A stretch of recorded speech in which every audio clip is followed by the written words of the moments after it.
अस्सलाम वालेकुम व्यूअर, आज हम आपको चिकन कढ़ाई मसाला और मज़ेदार चिकन कढ़ाई बनाने का तरीका बताएंगे। अगर आपको हमारी वीडियो अच्छी लगी तो काइंडली चैनल को सब्सक्राइब, वीडियो को लाइक और शेयर ज़रूर कीजिएगा। तो आइए रेसिपी स्टार्ट करते हैं। बिस्मिल्लाहिर्रहमानिर्रहीम। अस्सलाम वालेकुम व्यूअर्स, सबसे पहले चिकन कढ़ाई के लिए चिकन कढ़ाई का मसाला तैयार कर लेते हैं। मैं हाफ़ के जी चिकन का मसाला तैयार कर रही हूँ। 1 टेबलस्पून धनिया, 1 टीस्पून ज़ीरा, 1 टीस्पून काली मिर्च, हाफ़ टी स्पून सौंफ, 1 दालचीनी स्टिक, 1 बड़ी इलायची, 2 छोटी इलायची और ये सूखी हुई लाल मिर्च। अगर ये बड़ी हैं तो 2 ले लें, मैं 3-4 ले रही हूँ। इसको डाल दें और इसको लो फ्लेम पर ड्राई रोस्ट कर लें।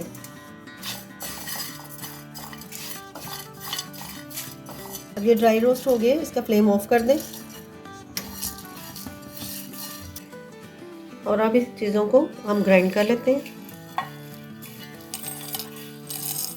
1 टीस्पून नमक, हाफ़ टी स्पून पिसी हुई लाल मिर्च, हाफ़ टी स्पून कुटी हुई मिर्च, हाफ़ टी स्पून हल्दी, 1/4 टीस्पून गरम मसाला पिसा हुआ। और अब इन सब चीज़ों को पीस लें। एक कढ़ाई लें, उसमें हाफ कप ऑयल ऐड करें, 1 बे लीव्स और हाफ के जी चिकन, और चिकन को फ्राई कर लें।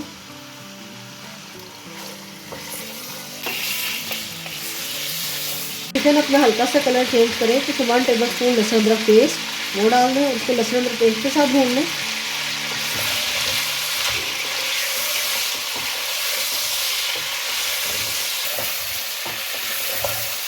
जब इसमें लहसुन अदरक भून जाए तो इसमें 3 टमाटर, इसकी मैंने हाफ से कटिंग कर ली है, वो इस तरह रख दें इसके ऊपर और इसमें थोड़ा सा पानी डाल दें। अब इसे लो फ्लेम पर कुक करें।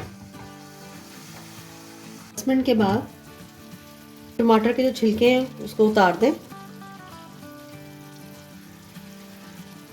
छिलका उतारने के बाद अब इनको मैश कर लें इसके अंदर।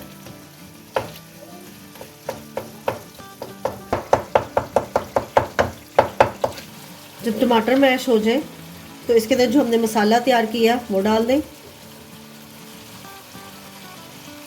इसको मिक्स करें।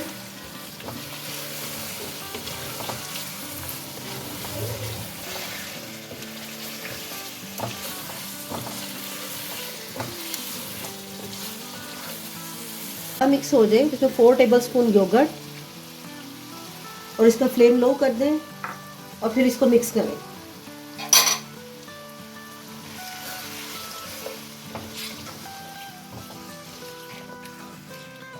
दही हमारी खट्टी नहीं होनी चाहिए।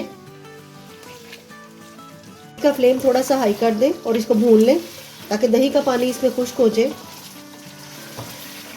अच्छे तरीके से भून गया है। लास्ट में इसके ऊपर जूलियन में कटा हुआ अदरक, थोड़ा सा धनिया और कुछ हरी मिर्च। अब इसका फ्लेम ऑफ कर दें। चिकन कढ़ाई रेडी है। तो इस तरह व्यूअर्स, घर से बने हुए चिकन कढ़ाई मसाला से मज़ेदार चिकन कढ़ाई सर्व के लिए रेडी है। अगर आपको हमारी वीडियो अच्छी लगी तो काइंडली चैनल को सब्सक्राइब, वीडियो को लाइक और शेयर ज़रूर कीजिएगा। अल्लाह हाफिज़।